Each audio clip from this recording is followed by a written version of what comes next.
I've always believed that kindness is both a strength and a burden.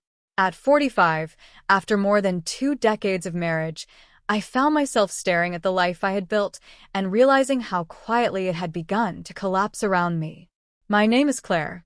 I work at a high-end men's clothing boutique downtown, where the shelves gleam with polished leather shoes and the air always smells of cedarwood and expensive cologne. Men come in looking for power, and I help them dress the part. I smile, I compliment, I make them feel seen. It's a strange sort of intimacy, fleeting and superficial, but it gave me a sense of purpose. At home, though, things were very different. My husband, Michael, hadn't looked at me with love in years. There were no fights, no shouting matches, no dramatic exits, just silence. A slow, soul-eroding indifference. I suppose that's even worse than anger. Anger means there's still something to fight for. Indifference means it's already over. It was the quiet that broke me. The heavy silence of dinners eaten on opposite ends of the table. The way he barely noticed when I started sleeping in the guest room for my back pain. It wasn't just my back. It was my heart. And so, after much crying behind bathroom doors and whispering to myself in the dark, I filed for divorce. It was official, final, devastating. I thought that would be the hardest part, but grief is clever. It waits until you think you've handled everything, and then hits you when you're standing in line at the grocery store or folding laundry, or walking into work on a Monday morning like your life hasn't been turned inside out. It hit me hardest on a Tuesday. I was closing the boutique for the evening. The mannequins stood poised in the window like perfect statues of who I used to be, put together, graceful, invulnerable. I was wiping down the glass counter when my legs suddenly went weak. It was as if all the energy had been vacuumed out of me. The world tilted. I blinked hard, willing myself not to collapse, but my body had other plans. I reached for my phone with trembling fingers. I remember seeing the familiar name, Ethan, on my screen as I hit call. My son, my sweet boy. He's 24 now, a rehabilitation therapist at a modern clinic that looks more like a luxury spa than a hospital. I used to tease him about how all the women there probably pretended to have injuries just to spend time with him. He would roll his eyes, but his shy smile gave him away. I never heard his voice that evening. I must have blacked out before he picked up. The next thing I remember is waking up in a hospital bed, the sharp scent of antiseptic in my nose, and the distant beeping of monitors echoing in my ears. The lights were dimmed, and someone was holding my hand. It was him, Ethan. He sat at the edge of the bed, his brow furrowed with concern, his warm palm gently cupping my fingers. When he saw me open my eyes, he exhaled a breath that sounded like relief and grief twisted together. "Mom," he whispered, his voice low and soothing. "You're awake." I tried to speak, but my mouth was dry. He brought a straw to my lips, tilting the cup with that same careful precision I remembered from when he used to feed stray cats in our backyard. Gentle, tender. "You had a stroke," he said softly, brushing a lock of hair from my forehead. "It wasn't too severe, but you lost some mobility in your left arm."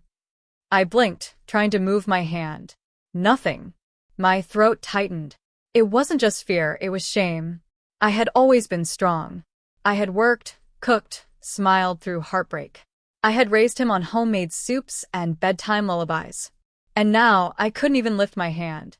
Tears spilled without warning. But Ethan didn't flinch. He pulled the chair closer, took both of my hands, one still limp, and said the words that pierced deeper than any diagnosis. "I'll take care of you now." There was something in the way he said it. Not just duty. Not just love. Something deeper, quieter, unspoken. "I mean it," he added. "I'm going to help you recover. Personally. I'll take a leave from the clinic if I have to." My chest tightened again, but not from fear this time. He had grown into such a man. He wasn't the little boy who needed me anymore. He was the man who now wanted to be there for me. And yet, in that moment, lying broken and vulnerable in a hospital bed, I felt a strange flutter in my chest. A shiver. A whisper of something that shouldn't be there, something I couldn't quite name. Maybe it was just the shock, the medication, the intimacy of the moment. Or maybe it was something I had buried for far too long, something I didn't yet have the courage to face. I closed my eyes and let him hold my hand a little longer. The hospital days passed slowly, wrapped in the quiet rhythm of recovery. Ethan visited me every day, without fail. He became more than a son. He was my shadow, my guardian, my anchor. He handled the nurses with a firm kindness that made me proud and a little shy. He brought me soft blankets from home, fresh fruit in containers, and once even my favorite hand cream because he remembered how I always said hospital soap dried my skin out. But more than the things he brought were the moments he stayed. Late at night, when the ward quieted down and the other rooms dimmed, he would pull the curtain shut, dim the light over my bed, and settle into the chair beside me like he belonged there. "I should be exhausted," he said one evening, stretching his long legs out beneath him. "But I can't sleep unless I know you're okay." I looked at him, my Ethan. His face was different now, sharper, more defined, with tired eyes that still held a boyish glimmer. He looked older than his years, like this experience had aged him. Or maybe it just stripped the layers away so I could see him as he really was. I reached out with my good hand and touched his cheek. "You shouldn't worry about me so much," I said softly. "I don't want you to forget your own life while taking care of mine." He shook his head, resting his hand over mine. "You gave up everything for me when I was little. This is the least I can do." "That's not how love works, Ethan. It's not a ledger we balance." He looked at me then, really looked, and something in his gaze made my breath catch. Not because it was wrong, but because it was deep. Too deep. Deeper than I expected. "I don't think you realize," he said slowly, "how much I owe you. Not just for the food, the clothes, the school. God, Mom, I'm not talking about that. I'm talking about all the things you gave me when you didn't have anything left for yourself." His voice cracked. "You stayed when Dad stopped trying.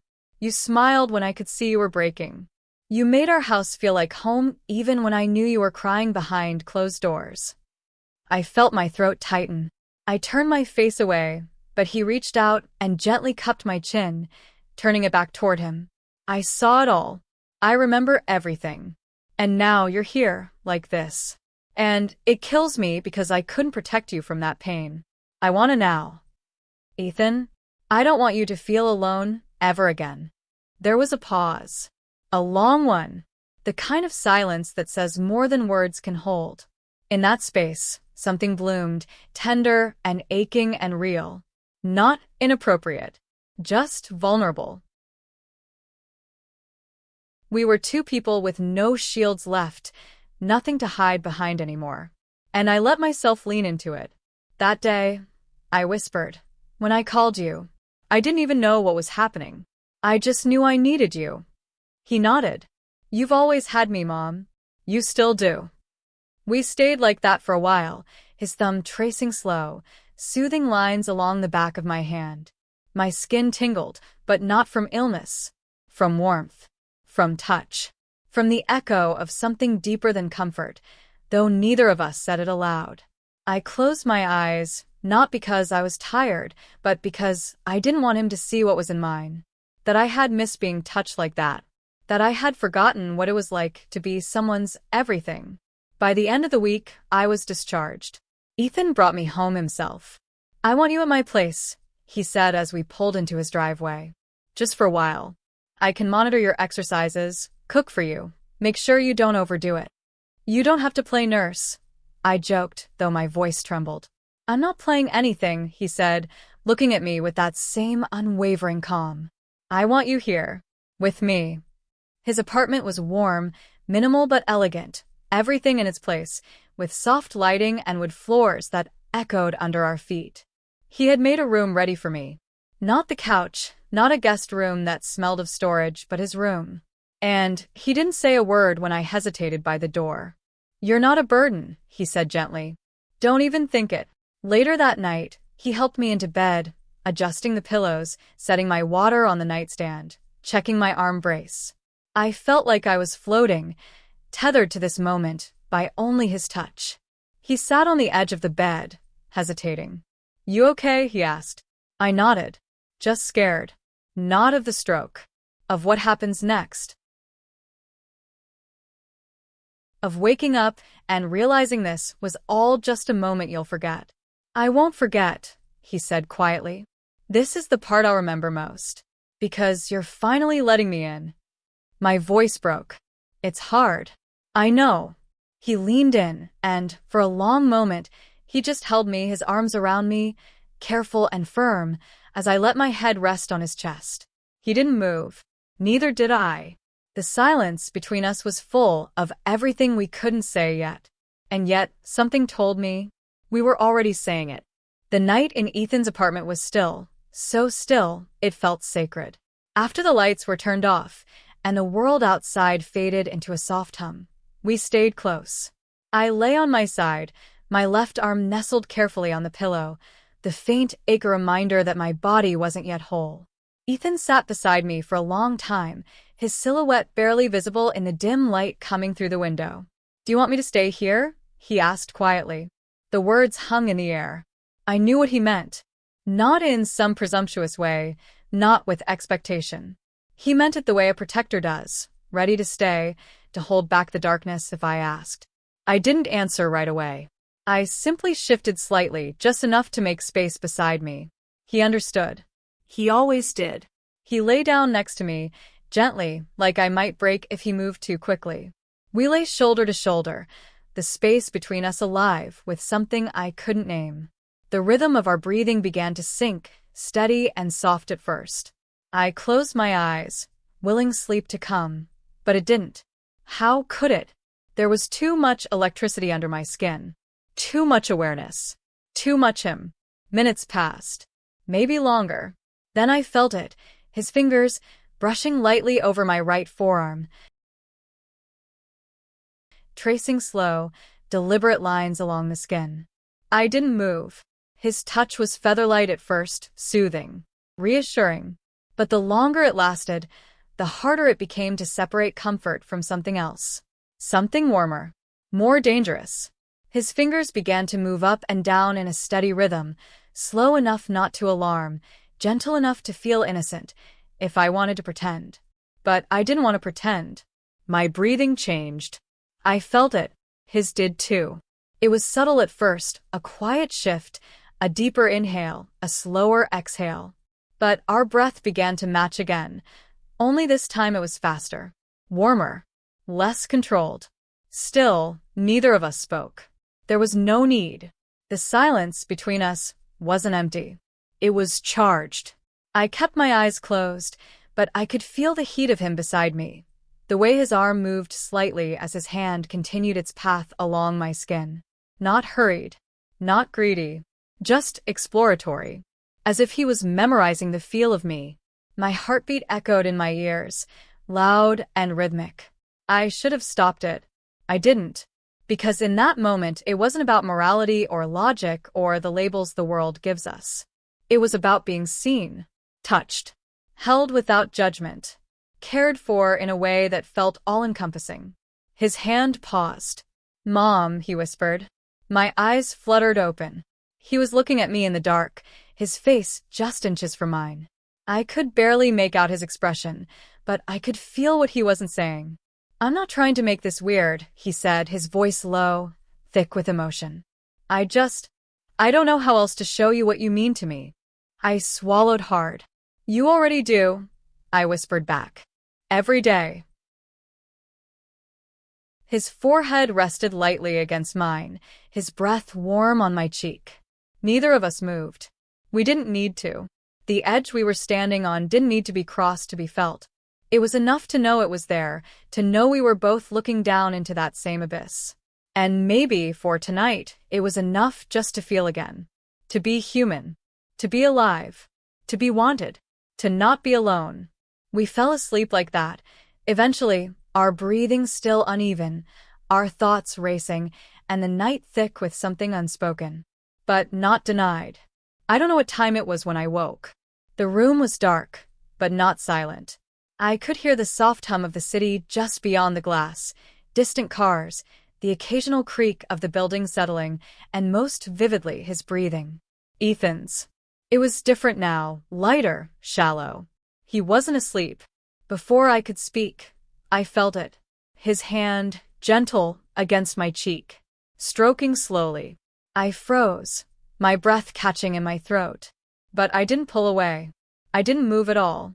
Not because I was unsure, but because something about that touch undid me. It wasn't searching. It wasn't claiming. It was grieving, like a part of him had longed to do this, and was afraid he might never get another chance. My eyes opened. His were already on me. In the dim light that leaked through the blinds, I saw the way his gaze searched mine. Not hungry, not demanding, just full. Of emotion. Of questions. And then he spoke, so quietly I almost didn't hear it.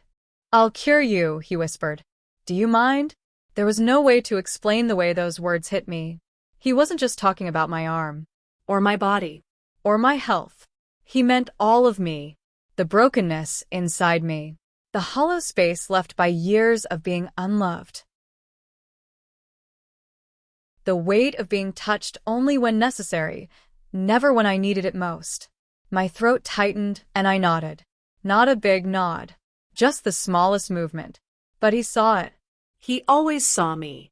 His hand slid from my cheek to the nape of my neck, cradling me like I was something delicate and sacred. And then, slowly, like a prayer, he leaned in and kissed me. Not hungrily. Not forcefully. Just softly. As if the kiss itself was the medicine he had promised. I didn't pull back. I didn't even blink. Because in that moment, I felt nothing but yes inside me. Yes to feeling again.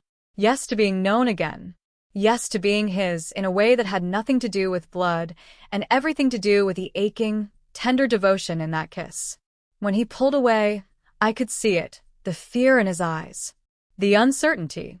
But I didn't let him sit with it long.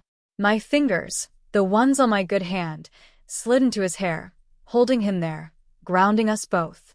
We didn't say another word. There was nothing to explain. Only the truth of that moment, raw, real, impossible, and yet undeniable. We stayed wrapped around each other in silence, forehead to forehead, breath to breath, hearts pounding too loud for either of us to pretend anymore.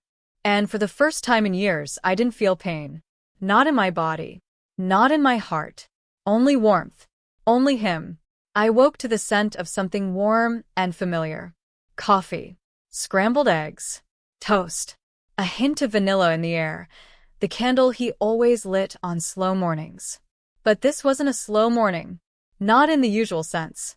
It was the kind of morning that arrives with a quiet pulse, as if the very walls remember what the night held and now whisper it back with every flicker of light. The room was softly lit, the curtains drawn just enough to let in the cool morning sun. I stirred under the blankets, unsure for a moment if it had all been a dream. But then I heard his voice. "Morning, Mom," Ethan said gently, stepping into the room with a tray in his hands. He was barefoot, hair tousled, shirt slightly wrinkled, and he looked like no one else had ever looked to me in that moment. Not a son, not a caretaker, but something else entirely. Something I didn't have a name for. He set the tray carefully on the nightstand and smiled, a little nervous, a little proud. "I made you breakfast in bed. Figured you deserved to be spoiled." I sat up slowly, careful with my left side. "You didn't have to. I wanted to." His voice held that same steadiness, the same conviction as the night before. But it was softer now. Morning always makes the heart more fragile. He poured the coffee and handed it to me, his fingers brushing mine. We both paused. That single touch carried more weight than the entire tray of food. He sat beside me, this time facing me fully. "I want to do something else too," he said, his voice quieter now. "If you're okay with it." I looked at him, waiting. He reached out carefully and took my left hand, the one that still felt foreign, slow, uncooperative. I flinched slightly at first, but not from pain. From shame. I hated that this hand didn't obey me anymore. Hated that it had become something I avoided looking at too closely. "I'm going to need your hand," he said, lifting it gently between his palms. "It helps blood flow. Stimulates nerve memory." He began moving his thumbs in slow, deliberate circles across my palm. It wasn't just clinical. It was tender. His touch was gentle but purposeful, coaxing life back into parts of me that had forgotten what it was like to be cared for. Not by duty, Not by obligation. but by choice. I couldn't stop the tears. They welled without warning, spilling softly down my cheeks. I tried to wipe them away with my good hand, but Ethan leaned forward and kissed the corner of my eye before I could. "It's okay," he whispered. "You don't have to be strong right now." I closed my eyes, letting the warmth of his hands, his mouth, his breath, his presence surround me. This wasn't just therapy. This was healing in the truest sense. And yet, somewhere beneath the sweetness, there was a tension humming between us. Neither of us said a word about the kiss from the night before, about the way we had curled into each other in the dark, about the way our breath had caught in our throats like secrets we weren't ready to voice. But the silence knew. So did we. He worked on my hand for nearly an hour, his thumbs pressing, stroking, easing. And all the while, his eyes never left mine. It was the most intimate moment I had experienced in years, not just because of where his hands were, but because of what they said. They told me I mattered. They told me he saw me. And even if we never spoke of it again, I knew this morning had changed something. I just didn't know yet if it would save us or unravel us completely.